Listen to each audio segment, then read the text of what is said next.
Do you want to pick a number? A number 1 or 2? Yep, it's 1. So you can start first whenever you're ready. Okay, Luis, I'm going to call everything. No, I'm joking. Okay, if you see it back bounce, I probably won't see it after back, I'll just call it and you can ref yourselves. Okay, 0-0.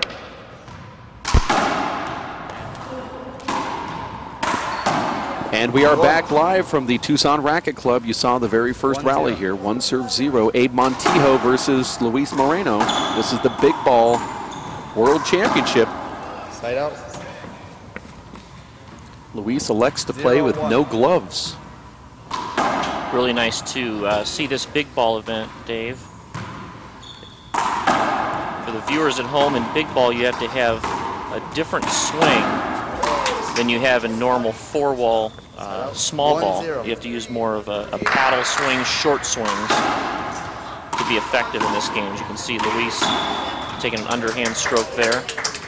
Do you believe that this Big Ball could be the future of the game? 2-0. Not necessarily the future, but I think it could definitely be a good addition to what we have already. When it comes to growing the sport, do you feel it's a good addition? Yes, I definitely think it's a good addition. I think that's what I was getting at. 0 serves 2 here. Luis serving to Abe Montijo, both here out of the Tucson Racket Club.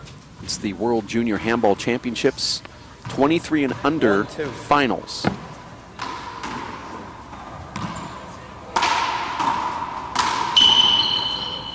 That was just a nice shot right there from Luis Moreno. You've played Big Ball with both of these young men. Which one is better? I think Moreno has the edge. 3. In this for sure. 3-2. 3 serves 2.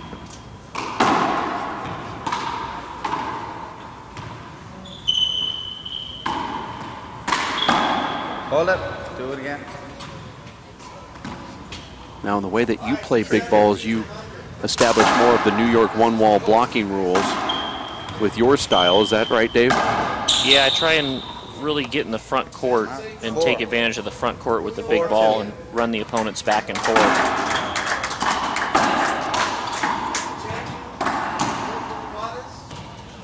5. Score's 5-2. 5-2. Do you think the referee calling should be more like New York? Like that right there should be legal? You know, it would definitely add some excitement to the game, I think, by going to a more New York style with the Big Ball. Hold it. Same score, 5-2. This is the first time a Big Ball final like this has been broadcasted live over the internet. We did do the 11 and under earlier today, where John Alvarado Bike won and a tiebreaker against Alan Chang. Side out. But we got the big boys on now. 2-6. This is a world championship. Lisa Fraser-Gilmore watching the event from Canada. 6-2. Thank you, Lisa.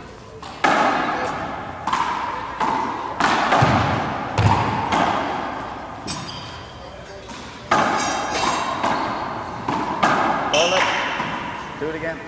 Just too many hinders, I think, Dave. I think going to the more... Right. I'm kind of surprised that this is like that, actually. That's why I brought it up. I think playing the 4-wall rules and with the Big Ball is the incorrect way of doing it. 2-6. Then again, I'm the one complaining about it. I could have easily have lobbied for more of that 1-wall rule established at the beginning of the tournament.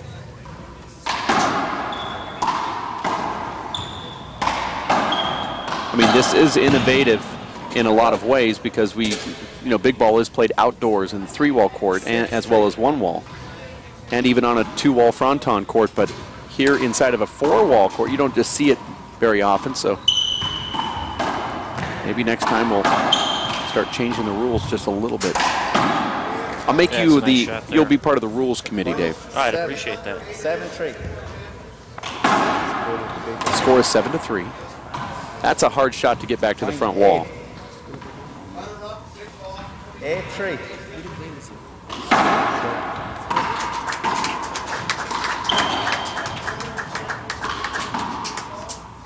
Point 9. 9-3. 9 serves 3. Side out. A little lazy there. Luis just couldn't catch up to that. 3-9.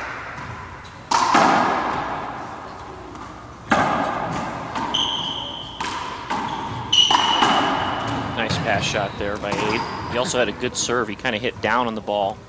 And when you hit down on this big ball, it drops off the back wall instead of coming out straight. Sharp.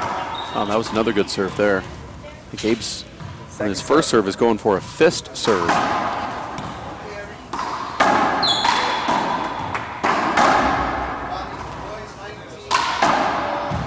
There's another point from Abe Montijo. 5. 5-9.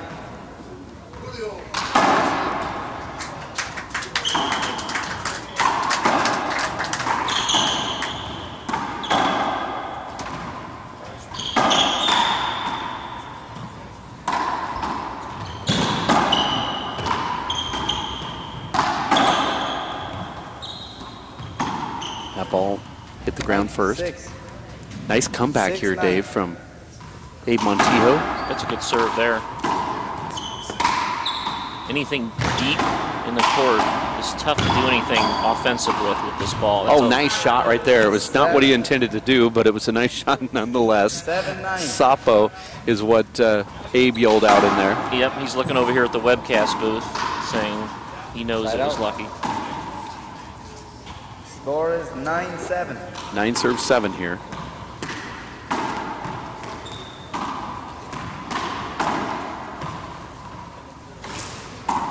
Side out.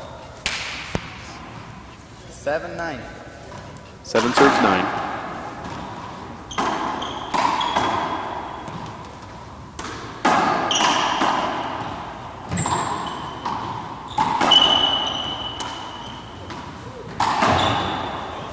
Nice play right here from both of these guys. Abe Montijo 8-9. holding his own in here, Dave.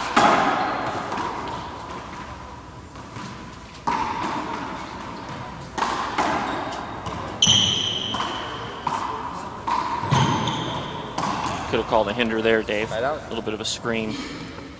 9-8. Not if we change the rules. Skip. Side out.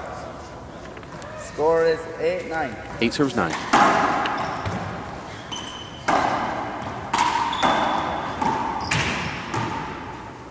That's the first ceiling shot I've seen.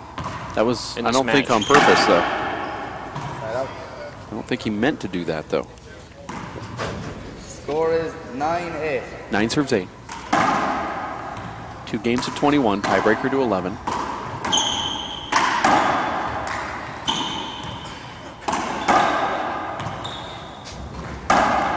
Shot there by Luis.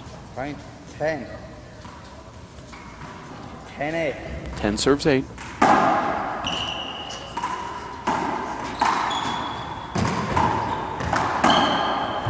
Abe actually had Luis pinned to the left, and he hit the ball too soft.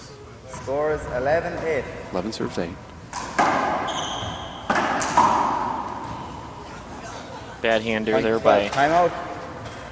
by 12-8. Abraham. Might be getting a little tired, Dave.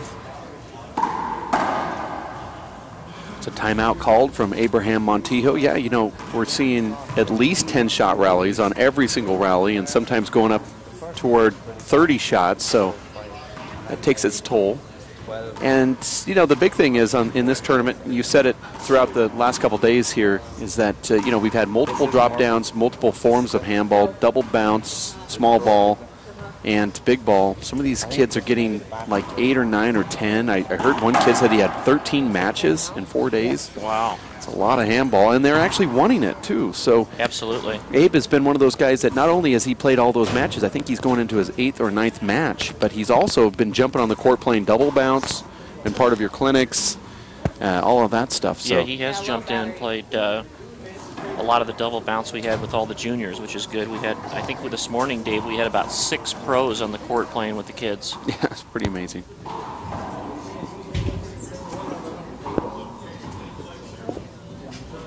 So that all comes down to now playing in the finals and having to conserve energy.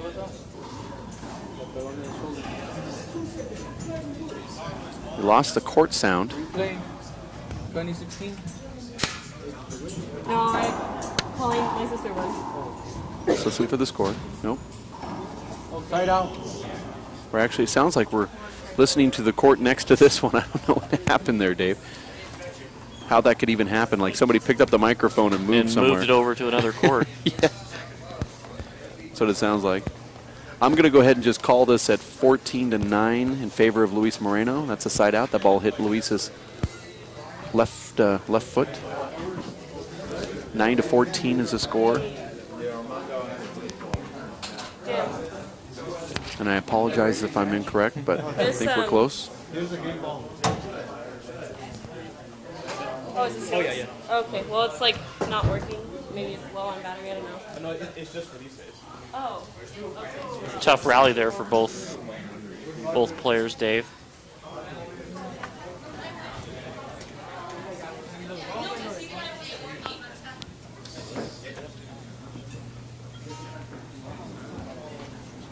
Ooh, should be a hinder called there, and he did call it.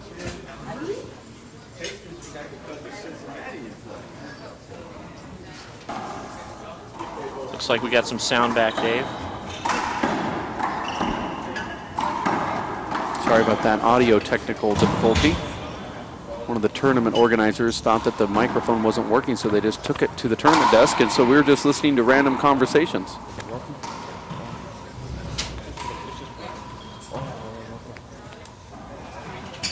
Okay, side out, 8-14. 8-14, sorry, I said it was 9. I like that shot from Abe, and I like that one from Luis. This is a good rally here. This really shows control. There was 4 or 5 shots in a row right back down the left to left. That's frustrating right there. Abe was in control, but then he lost it. 14-8. 14 serves 8. How bad do you want to just jump into the court and play right now, Dave? I would like to get in against these guys. It'd be a lot of fun.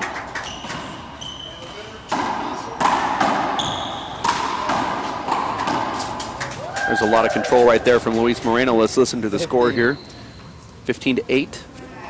This is the first game, World 15-8. 23 and under championship.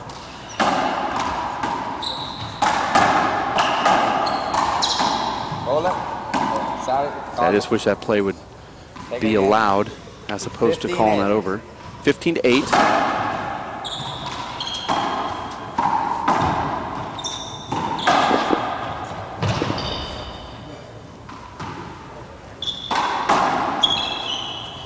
Their contact there.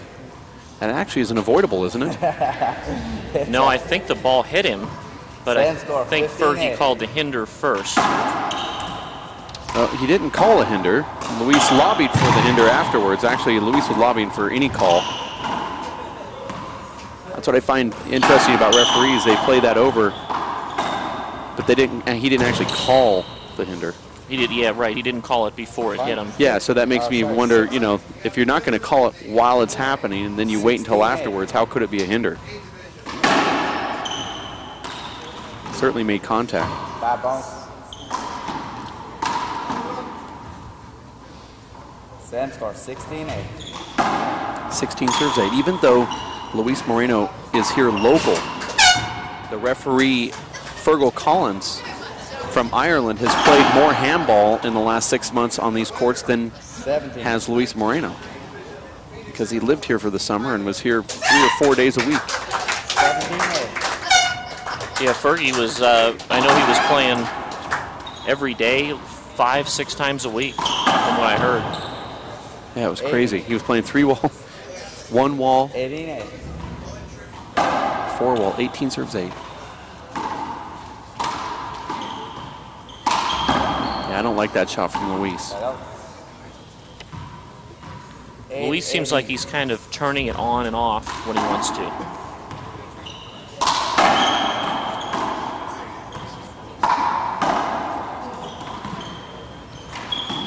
nice shot by Abe.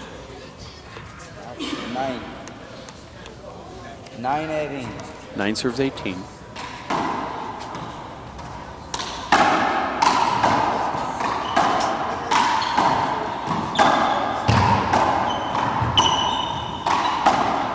It's a nice rally. 10.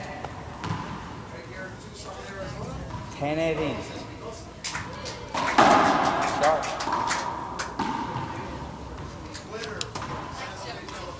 Sam score 10-18.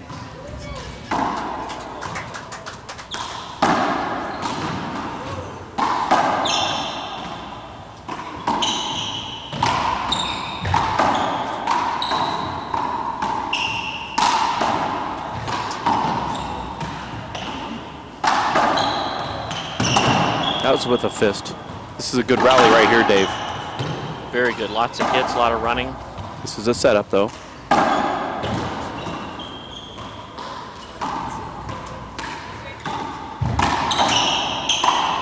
I like that shot right there from Abe.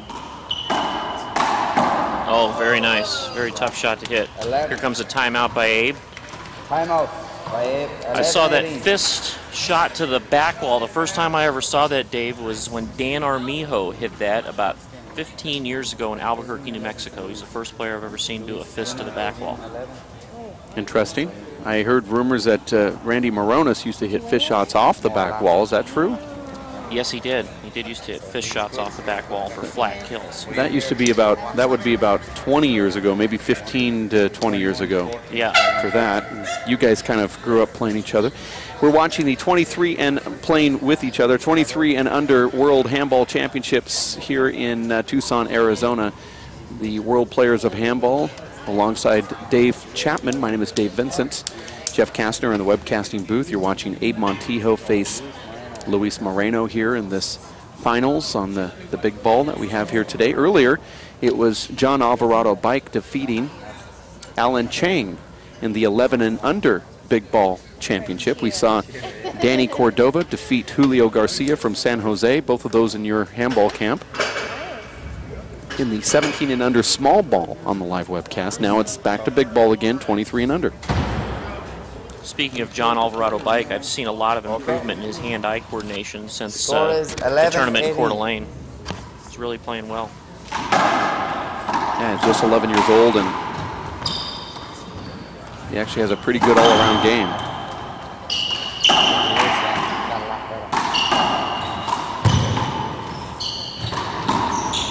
Or were you talking about Side out.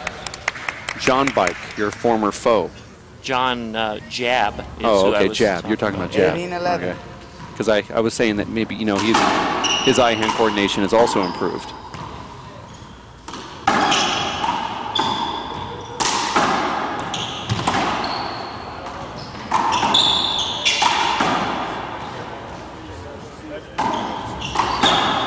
Hold it. Take it I again. believe that ball should be played through. Yes, I do too. Same score. 18-11. I hate to see these rallies end on that. One thing about this big ball, Dave, it's really hard to put it down flat. Always seems like it hangs a little bit to keep the rally going. 19-11. 19 serves 11 here. First game 2-21. Tiebreaker 2-11. Luis Moreno wearing the darker shirt. Sponsored by the New York Athletic Club, Owen Gloves, and the Yes to Kids program. And Abe Montijo, sponsored by Yes to Kids.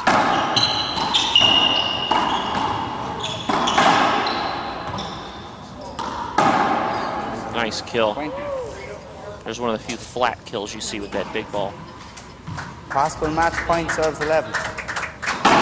Shot. You heard Fergal say match point, even though this is the first Second game. serve.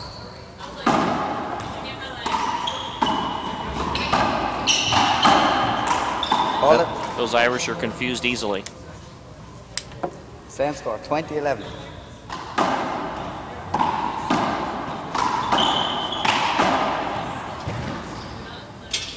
It's a setup for Abe. Took a little off of it, but Luis caught up to it and wins that game. 21. 21-11 is the score there after the first game of this men's 23 and under World Handball Championships. We're going to take a quick timeout for Jeff Kastner and Dave Chapman. My name is Dave Vincent. We'll be back in just a bit. Stick with us here at WePlayHandball.com. They probably won't take 5. I don't know. Sometimes they do. Okay. I know the little guys now. Yeah, that's for sure. You're right there. They go out, get a drink. They go straight back in. They don't get tired. Yeah. That's for sure. Well, you know, they'll change and Yeah. I'll be ready for the second. Yeah. See you in a minute, John.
And we are back live from the Tucson Racket Club, the WPH Junior World Handball Championships between Luis Moreno and Abe Montijo. Between these two, they actually faced each other in the small ball finals, which was really one of the biggest crowds I've ever seen here at this facility. And now we're back, game number 2 after Luis wins the first one, 21-11. 0 serve 0. Abe taking the gloves off for this game, Dave.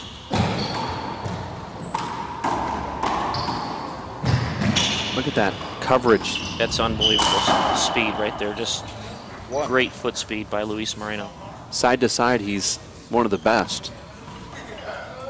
He has great court coverage. 1-0. 1 serve 0.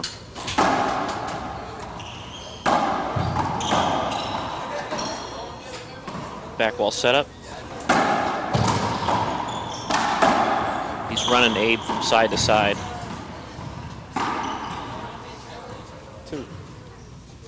Score now 2-0. 2-0. I'm not quite sure that the gloves off are helping Abe. Is there a strategy for having gloves on or off as opposed to on, Dave? I do not know. You would know this more than I. 0-2. Playing big ball Shot. back when big ball wasn't popular. I personally have to have gloves on, or even the big ball hurts my hands. That's because you're a wimp.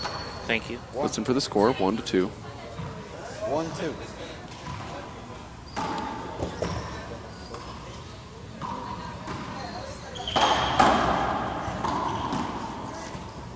Two. Score now 2-2.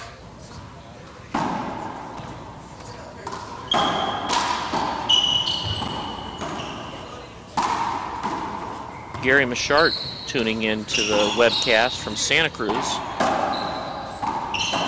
He's supposed to be working.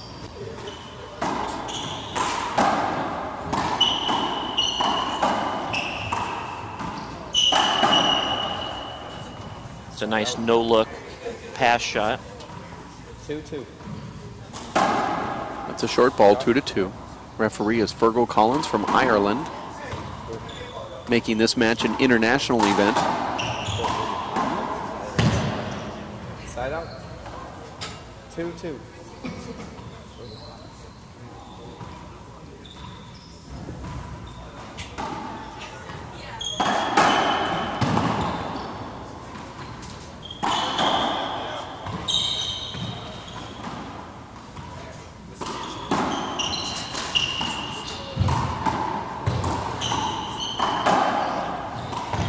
Oh, nice shot right there nice. from Abe Montijo.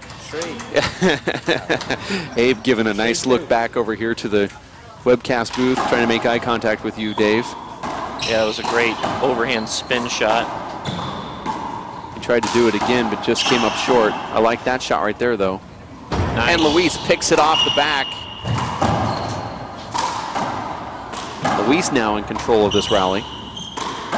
And he really shouldn't be. You see that beautiful get that Luis got on the back wall? Yeah, that was unbelievable. 2-3. 2 serves 3. I see that the gallery also agrees with us. Courtney Bichotte, very excited to watch this match. 3-3. The score is tree, as said by Fergal Collins. Another no-look pass to the left, Dave. That's a very tough shot to hit. 4-3. Fourth, serves 3. Second game. Luis Moreno wins the first one, 21-11. Skipperoo there by Luis Moreno. 3-4. 3 serves 4. There's a ceiling. It's a very effective shot with the big ball. I think this is our 3rd or 4th big ball webcasted match, and so we are being innovative with this live webcast, and so certainly we can use words like skipperoo or skipperoony or check up or squelch, stuff like that. 5-3. 5 serves tree. One of the things about hitting this ball to the ceiling, Dave, as opposed to the hard ball, is you can hit this ball as hard as you want to the ceiling, and most of the time it's not going to come off the back wall. So it's a very effective defensive shot. 3-5. 3 serves 5.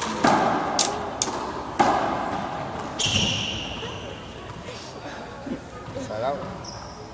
5-3.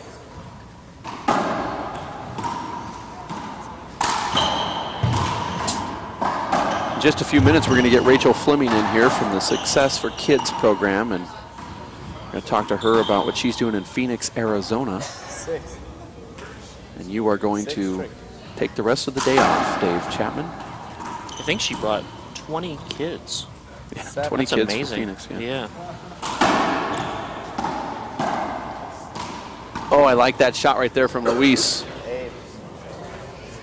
8-3.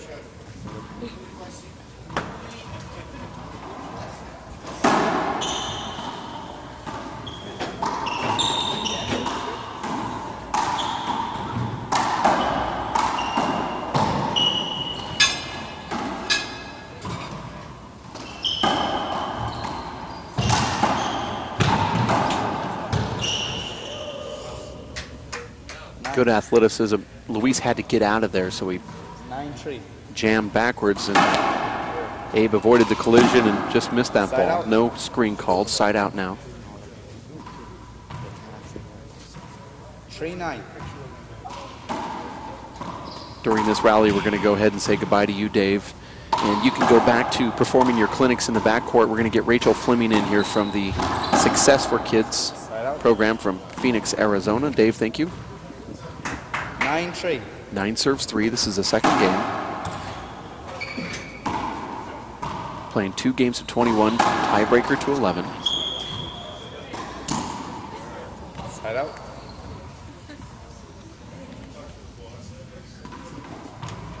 3-9. 3 serves 9.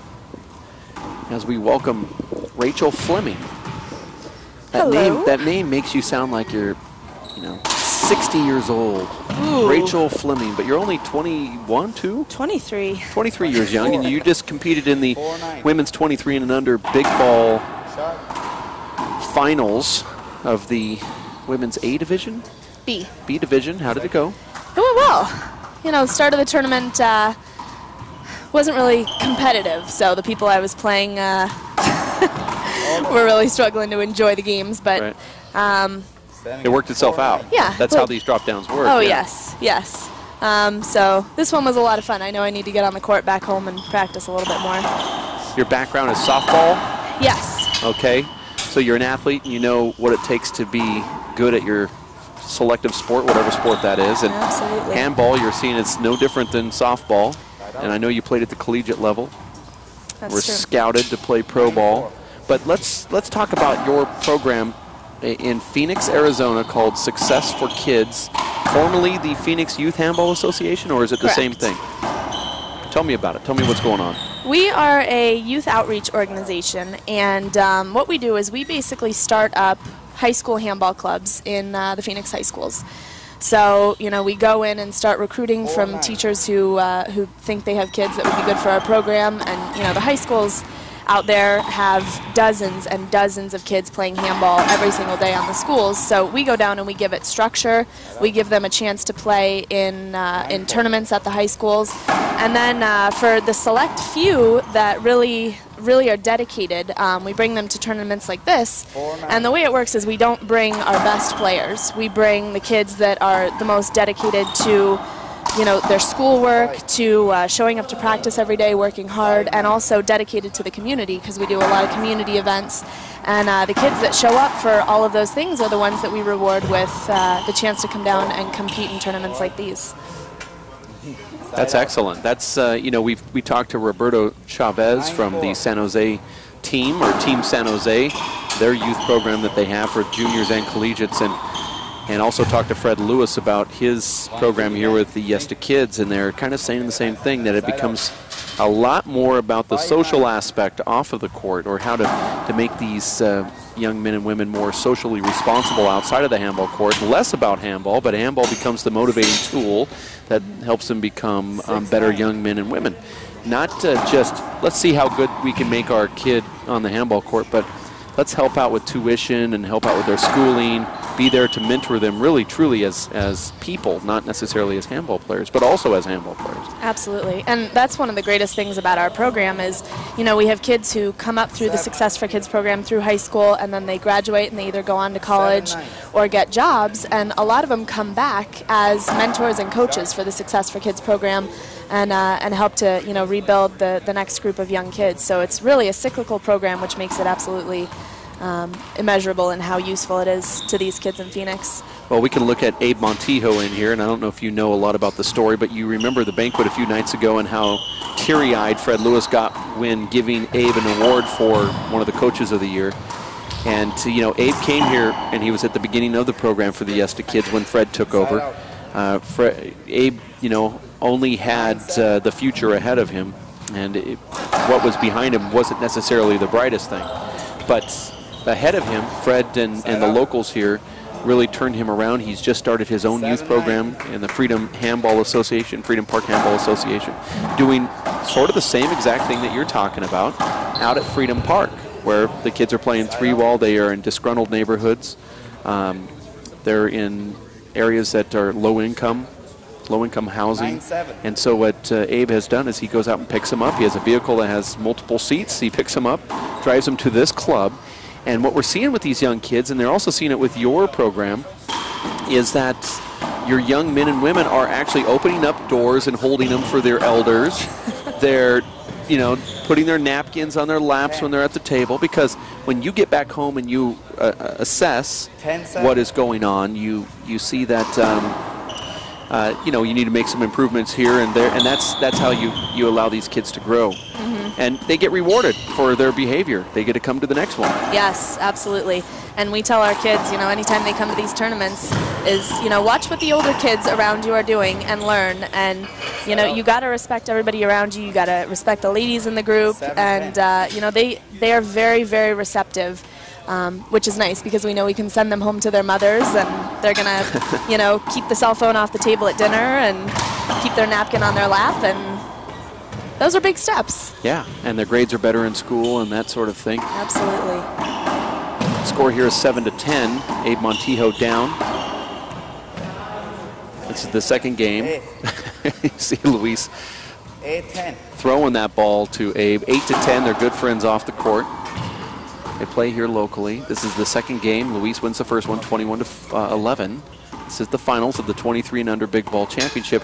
How do you, we're talking to Rachel Fleming from the Success for Kids program from Phoenix, Arizona. How do you like the structure of this tournament and also the implementation of the double bounce and the big ball? The structure of this tournament has been fantastic. I know I'm taking 19 kids home who are absolutely exhausted, have used up every ounce of energy they have, and every single muscle is sore. So we know that they got enough handball in this weekend. I think the double bounce is great. I mean, it gives our kids a chance to you know, get some more reps in when they're not playing the big ball and the small ball, and also a chance to play with more people. You know, they get a chance to meet more kids as they're going through, and that's so much of what this is all about, is meeting players from other teams and other states, which is great to get that exposure. Social networking, so to speak. Okay, so you know, you've not been to a lot of tournaments, but you have certainly been to some. You're fairly new to the position there in Phoenix. What do you think about having the pros here doing clinics? Dave Chapman, John Bike, and mainly Dave has just been jumping in the court during off time. We have every single court scheduled from 8 o'clock in the morning till 8 o'clock at night. And so when a court gets over fairly quick, Dave just immediately jumps in with kids. We saw it earlier today where Dave was in there with about 20 different juniors between the ages of 9 and 23 playing double bounce.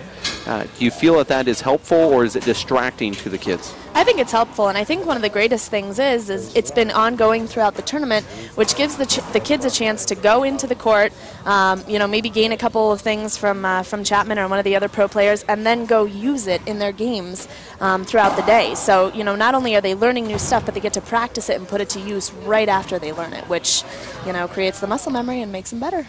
You know, I have never had this happen, but you know, playing as a junior, I never looked up and saw my referee was, you know, Nadi Alvarado Sr. or, you know, one of the greatest of the game, you know, like Dave Chapman. He's refereed multiple matches down here. And, you know, that's also important as a child that's playing. You look up and you say, oh my gosh, one of the greatest players to ever play the game is upstairs reffing my match. You know, it's a lot to be inspired from. And then Luis Moreno also jumping in the court playing double bounce with the young kids, and Abe Montijo as well. So I guess why I'm asking this is that you also are under the belief that the pros and the juniors together make for more success. Absolutely. Okay. Absolutely. Yeah, and the cool thing is some of the kids that we brought down here are fairly new to handball and new to the upper levels and competitive levels of handball. So they're getting to meet these players for the first time, and they see how well people like Abe play, and their jaws just hit the floor. I mean, they've never seen this level of handball, and it's definitely inspirational for a lot of kids. We're talking to Rachel Fleming from the Success for Kids program out of Phoenix, Arizona. 13-8 second game. Luis Moreno is in the server's box here against Abe Montijo, wearing the red shirt. Called the Big Red Monster because he wears that red shirt during tournament play, kind of like Tiger does on game day. 40. That's what the local kids call him, the Big Red Monster. 14-8. 14-8 is the score here. Rachel, if somebody wanted to help sponsor a child or donate to your organization, how could they get a hold of you? Is there a website? We have a website that's up and running. It is successforkids.org. That's the number 4. And we have a contributions page where you can go and just make a general contribution, or you can sponsor a kid for a tournament. We have you know, a number of tournaments coming up where we would love to bring as many kids as possible, so you can go on there and help us out by sponsoring a player. We also are starting up a program in Phoenix with Parks and Rec, and we're going to be starting up a handball league there at 3 of the facilities, and that's going to be starting up in mid-January. And so we're looking for a little bit of help for that as well, to kind of get that program up and going. This is actually the first of its kind in the Phoenix Parks. They've never had an outside organization come in and start up any sort of league. So for this is pretty monumental for us and for Parks and Rec. So that first league is going to be ages 15 to 17, and it starts mid-January, and we also have information on that up on our website. So that's excellent, and that's successforkids.org, and that's the number 4, success number 4 kids.org, and that's all one word, basically, one letter. Yes. But one word, one letter, one word. Kind of hard to describe that. I could have just stopped talking. I think they would have all got it. Now I think I've confused everybody. It wouldn't have been as much fun. Now, what is your position there? Are you the executive director of the Success for Kids program? I am, yeah. When I started out about a year ago, I was the only employee with the organization, so I was the activities coordinator, and throughout the year I've kind of grown into my own huge shoes, I guess, and become the director. Luis hits that ball and then stops for a moment to stretch. 80. I thought it was a bad bounce or something there. 18 serves 9 is the score. Second game. This is the last webcast match of the tournament. After this, we're done. That was a nice little left-handed poke. Side out. The tomahawk chisel coming down with a thunder. 9-18. Is that a technical term? I don't know. I'm just trying to. I'm going to see if I can get your attention. It's not really working. I tried though. It's also good. nice that you not only are here as a coach and mentor and sponsor and worker for your program, but you also played in the tournament. I mean, you were in multiple divisions. You did everything basically. Side out. I mean, Yeah, I tried to get a little taste of everything this weekend. so 89. you didn't play handball before you became the events coordinator / now ED, but you do now. So what's your thoughts on the sport? I love it. This is the best workout I've had in the last 4 days than I've had in a really long time. I don't play softball competitively anymore, so this is a great sport. And I came down here around this time last year and played in a tournament and just got my butt kicked. But you know, over the last year, the kids have really been the ones to pull me back on the court. We started up a new high school club at South Mountain High School in Phoenix, and we have about 7 girls playing at that club. So when that first started up, I was on the court teaching them or them teaching me. But either way, we were getting a bunch of girls together to play, and 2 of them are here with us this weekend. Awesome.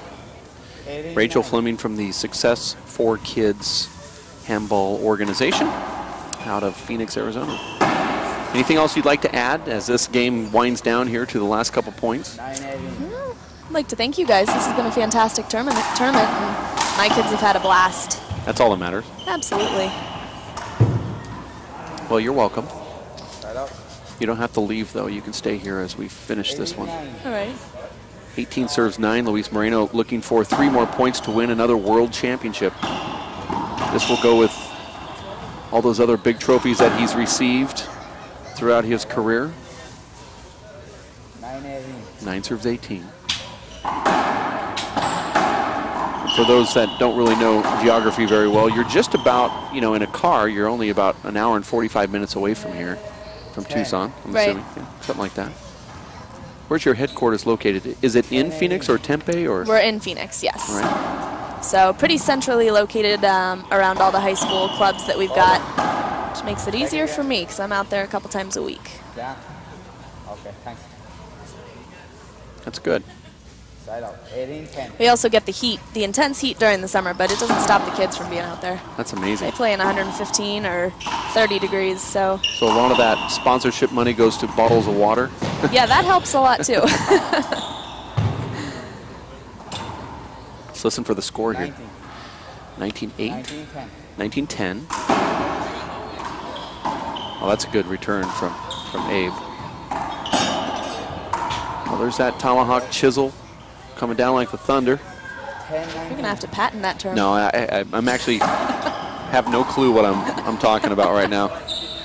Like I said to Dave Chapman, we've only done 3 4-wall, big ball, webcasted matches, and I don't even know if there's ever been a tournament held in the 4-wall court before. Probably so, but not of this caliber. So when describing shots, you can make up anything you want. There you go. Well, especially if you're Dave Vincent, you can make up anything you want. There you go. And I'm going to call this shot right here. Wait. That's the Rachel Fleming. Oh, yes. Saw you use that fish shot to get the ball to the front wall during one of the timeouts, so I know that you tried it at least once in your life. That's true. I'm not saying you do it good. I'm just called not that one. That's not it. Yeah, most of my shots are not really planned. They just if they get to the wall, then I'm lucky. Yeah, it's like Christmas. Yeah. 19-10. 19 serves 10, second game.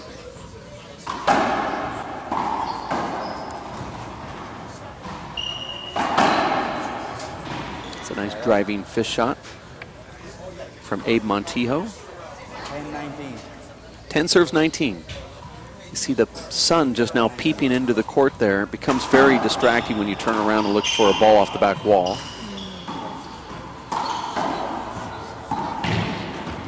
It's amazing how much stamina these guys have. Abe doesn't look like he's getting tired. Maybe on that one. That's called the broadcasting curse.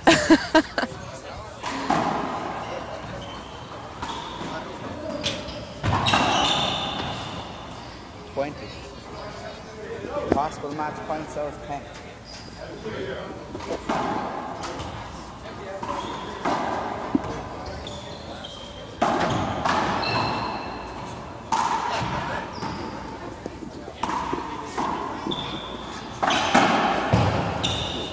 There it is. Luis Moreno defeats Abraham Montijo to win the World Championship in the 23 and under big ball division. He also won the 23 and under small ball division. He decided not to play the 2-bounce competition in the 23s, and one of your boys, I guess we'd call that Steve Carl, right? Yes. Is the winner of the 23 and under 2-bounce competition, and it seems like he's been playing that game a lot. Do you play 2-bounce? You know, I don't know if he has ever played 2-bounce before. Well, he looked like he was a genius. He played forever in that. Rachel Fleming in the booth. We're going to say goodbye to you, and we're going to usher in Fred Lewis, part of the Yes to Kids program, as we want to do the tourney wrap up here. But thank you for stopping by. And again, to your website, it's www.successforkids, the number 4.org. Correct. And Rachel Fleming, the executive director. Thank you, Dave. My hands are cold, but thank you for coming into the booth here and stopping in to talk with us. Thank you. You're welcome. I'm going to give these headphones to Fred Lewis when he decides to get done talking, which he is oh so good at doing.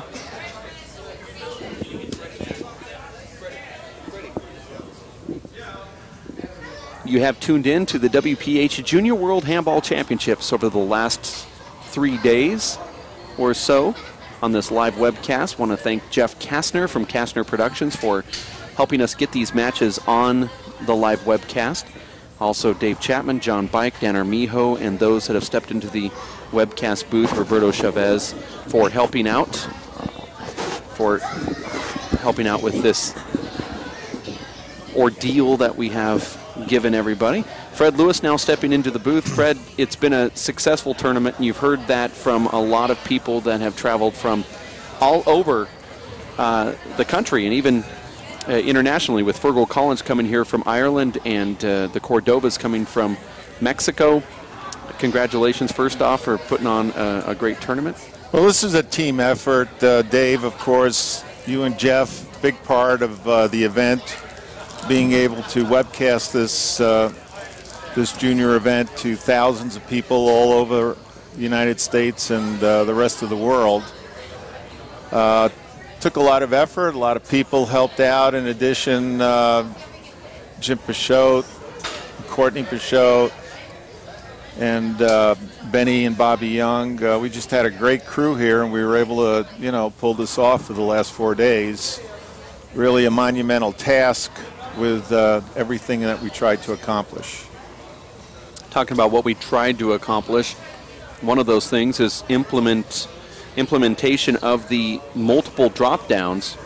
Now that wasn't easy. Lance Lowy drove in from Texas just to help out with this structured drop down tournament that we had, which meant in the small ball division, big ball division, the young child had a chance to get into the Open. If they lost, they go into the A's and then into the B's and then into the C's. We were seeing some kids had like 13 matches in 4 days. And some of these kids, they said, you know what, I'm done playing. I'm going to forfeit out. Or they just said, you know what, I still got a lot of stamina. I'm going to keep playing. They enjoyed the handball. Not too often do you get to play players from California if you live, in the Midwest. So some of these kids took that opportunity to continue to play. So what are your thoughts on that multiple drop down? Well, when they came in here the first day, we told them that all the facilities of the club were open to them. you know, swimming, basketball, ping pong, so on and so forth. But to tell you the truth, you know, when they had free time and there was a free court, they jumped on the court, you know, and all they wanted to do was play, play, play. So, you know, the objective, you know, was really to do a couple of things. One, to showcase the younger kids what top-notch handball was like, and that's why we had a 23 and under bracket. And of course, Luis Moreno, one of the greatest players in the world, you know, was able to display his skills, you know, in both small ball and big ball. And so, you know, we were able to accomplish that goal, and, you know, the fact that the kids were guaranteed to play at least 3 matches in each division. And so, you know, most of them, at a minimum, you know, got to play 6 times, plus the short court championship. And so, you know, these last 4 days was just play, play, play, play, and, you know, they seem to like it. What about the concept of putting the pros with the juniors goes through your mind when you think about not just the junior tournament, but any tournament? Well, you know, again, I could just relate back to when I was a kid and I was able to watch the best players in the world play back in New York City, the Obert brothers, Vic Hershkowitz, et cetera, and I know what it did for me. You know, after they got done playing, all I wanted to do was jump on the court, you know, and emulate what they were doing. And, you know, we see the same things happening here with the kids getting in with Luis and with David and some of the other top pros, John Bike. And they learn from them. And, you know, there's no better way to inspire a kid. I don't care what the sport is, you know, we're in handball, but in any sport, when a kid, a child, is able to see the best in the world or the best in the country play, they're going to be inspired, and they're going to want to go out and continue to play and stay with the game. Well, we've seen a lot of people, actually heard from a lot of people that have said the opposite of that, and it always amazes me where their mind is, where they feel that the pros are distracting. But we found out here that the 23 and under division is a great example last night in the small ball division between Luis Moreno and Abe Montijo. The age we saw from 8 years old up until about 23, and then from 23 nothing until 55 years old, and then we had about 20 55 and older, so we saw the older fans come out, and then the young kids just packed the gallery here. Every seat was taken by a junior, just being quiet. They weren't texting on their phones. They weren't on, you know, fidgeting around. They were just quiet and in awe of watching Luis Moreno and Abe Montijo play this sport. And during the award presentation, I noticed that the pros like Luis Moreno and Abe Montijo didn't get any more fanfare than did the 9 and under big ball C champion, for example. It was the same presentation, so the older kids didn't get any more accolades than the younger ones. Therefore, it wasn't as distracting. So, well, you know, when we displayed the trophies, we brought them out. You know, you could see the gleam in every kid's eye that won a trophy, and you know, they all wanted their trophies, and they were kind of, you know, hounding us. When am I going to get my trophy? You know, that type of thing. And so, as you said, you know, it didn't matter whether a kid was an open player or was a, you know, a C player. They knew, they understood that if, you know, their names appeared at the end of the bracket, that they were going to get a trophy, either a first place or a runner-up. And you know, it just really helps to inspire the kids, and they really, you know, enjoy having that and putting it at, you know, on their trophy shelves back in their homes. I'm a firm believer now, after this event, in seeing John Bike and Dave Chapman just jumping on the court playing with the kids, just, you know, without being prompted. Of course, they came here to help out, but Dave Chapman has refereed a few finals. He's also just jumps on the court with people who come up to him and say, you know, can you give me a lesson? He takes them in the back court. He's been doing clinics for the last 3 days here. This is actually a new addition. This would be, you know, going to a basketball all-star game and having one of the pros, you know, shoot hoops with you. Is this something that you think that should be imperative at every tournament that comes up, whether it's a junior or not? to help the game grow or to inspire the current players? Oh, absolutely. I mean, if every tournament, every junior tournament that's run, they should, try to budget to bring in a pro to help inspire the kids. Now, this particular tournament, it was even more important because, we had some kids who had never played small ball before. They were strictly big ball players, playing outdoors. And so having somebody here like David to conduct the clinic, to get these kids on the court, to show them, how to hit a back wall shot properly, because, you could see when they played that the back wall was a little frustrating for them. And so this is the first time they were able to get top-notch instruction, and hopefully they'll be able to take that and want to transition over and continue to play small ball as well as big ball. So I would say, absolutely,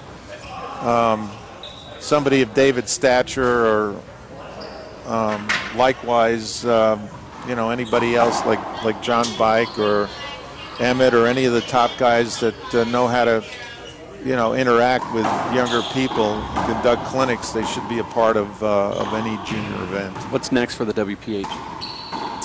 Well, our next live event will be the the World Intercollegiate Championships, upcoming in February on the campus of Arizona State University at their recreation center. And so we expect to have a very large turnout for that. We've gotten commitments from many of the coaches and some of the traditional programs, as well as some of the newer programs. And so, we expect to put on an event that is equal to, or at least match, what we've done the last 4 days here in Tucson. And again, that event will be webcasted.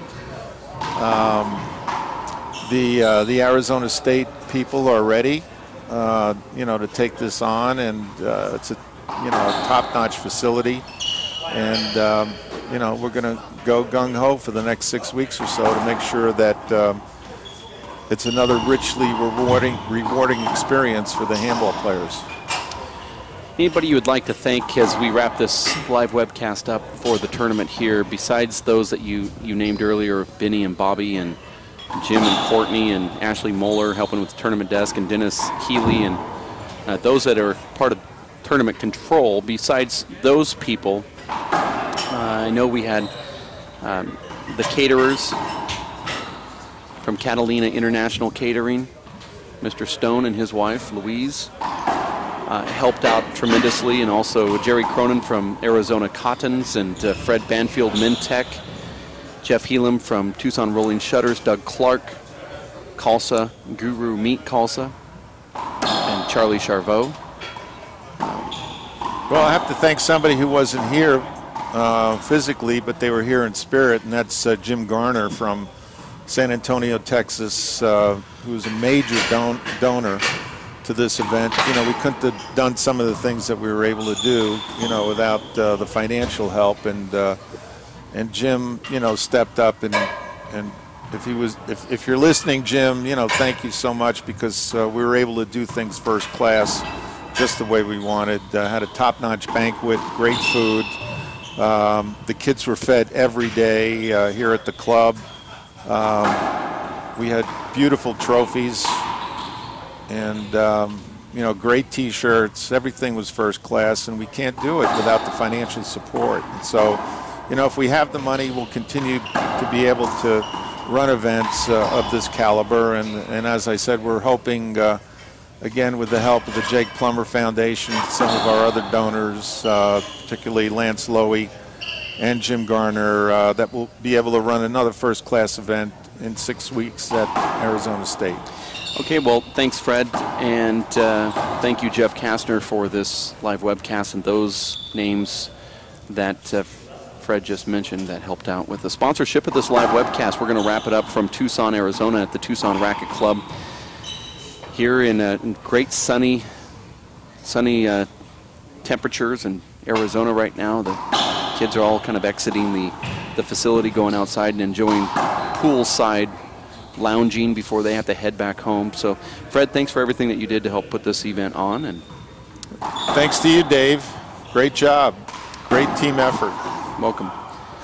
Jeff, thank you as well for your webcast use and your broadcast abilities. We are going to wrap it up. Tucson, Arizona, the WPH Junior World Handball Championships.